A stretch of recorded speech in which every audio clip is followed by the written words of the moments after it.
Hey, what's up guys? Chubby Retro back for another quick little unboxing video and review. We picked up this Retro.bit Super Retro Trio Plus. It's compatible with the Genesis and NES and SNES. HDMI, has two controllers, and I wanted to try. I have my original systems, but I prefer to not use them that much if I can avoid it. I saw this, I believe for like $90 on Amazon, $80, something like that. And so I figured, you know what, let me pick it up.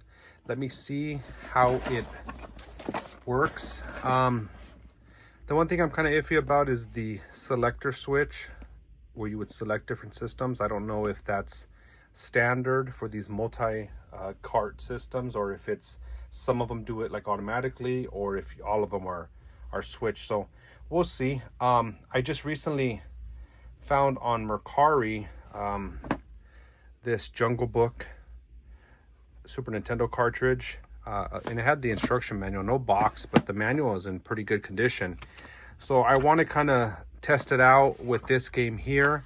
I was able to bundle, I got a VHS classic Christmas movie, so I do collect VHSs every now and then, so I got this pretty cheap. So I want to test out the Jungle Book cartridge, and I figured let me do it on this. So what we'll do is, just like I mentioned, just a quick unboxing. I don't know the quality. I know some of these systems that are, what would you call these? Just retro wannabes. I know some of them are real lightweight and they almost feel plasticky and cheap. I don't know if this one obviously feels that way. So what we have here is the USB AC adapter. So there's that. Typical. Let's see, is this a yeah, it's a 5-volt. So just your basic 5-volt adapter. Like I mentioned, it does have two controllers that are wired, and connection is a Super Nintendo connection.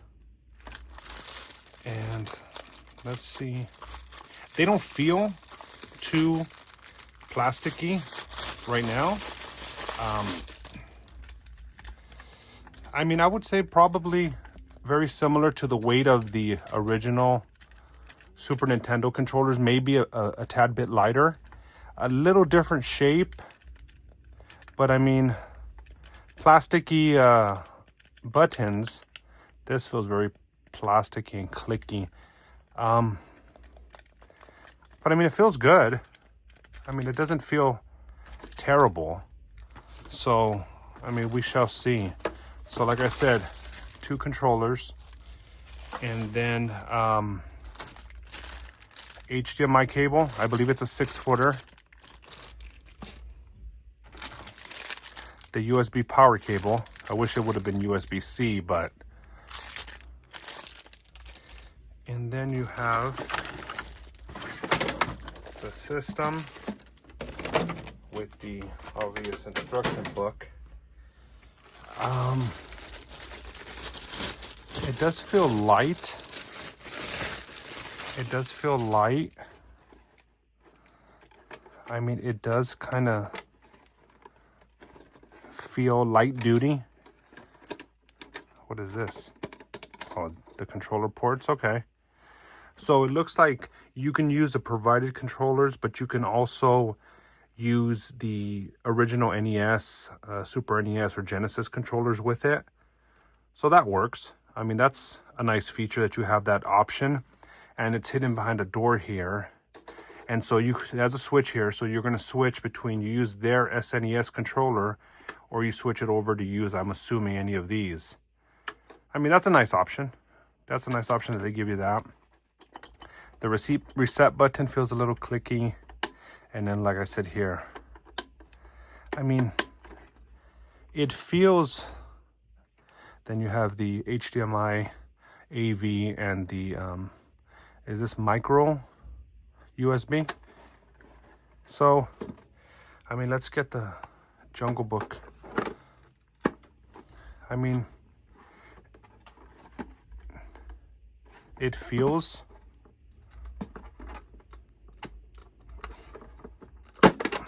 tight, but it feels tighter when you take it off. And that's what's concerning. I mean, it holds in there tight, but yeah, see, when you remove it, it kind of feels rough. So, but yeah, we will give this a shot and see how this works out. So once again, this is the Super Retro Trio Plus. I will check it out and get back to you in a bit. Okay, so I have it all connected and set up. I threw in a Tasmania cartridge that I had laying around, and I mean, it looks good. It moves. You know, there's no glitching, there's no ghosting, there's nothing weird going on with the screen. Picture's pretty clear. So yeah, I'm thinking that, you know, so far so good. The only downside is, like I mentioned before, the cartridges do feel a little bit tight in there. But besides that, it seems to work pretty well. The controller works well. Buttons could be a little bit better, but I mean, nothing's gonna be like the Super Nintendo original controller, but so far so good.